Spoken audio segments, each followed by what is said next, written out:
Hi வணக்கம். இப்போ பாருங்கள், நான் வந்து ஆன்லைனில் ஒரு ரிங் லைட் ஒன்று ஆர்டர் போட்டிருந்தேன் என்னோடய யூடியூப் சேனலுக்காக. அது எப்படி இருக்குன்னு பார்க்கலாம். ரொம்ப சீப் அண்ட் பெஸ்ட்டாக இருந்துச்சு. 500க்குள்ளே தான் இருந்தது வாங்கினது.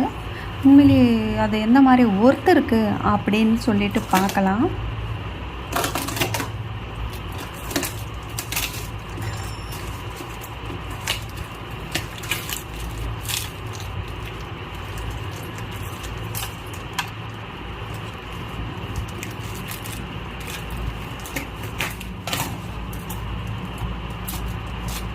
ஆனால் பேக்கிங்லாம் நல்லா பக்காவாக பண்ணியிருக்காங்க. நல்லா கொடி மரம் மாதிரி.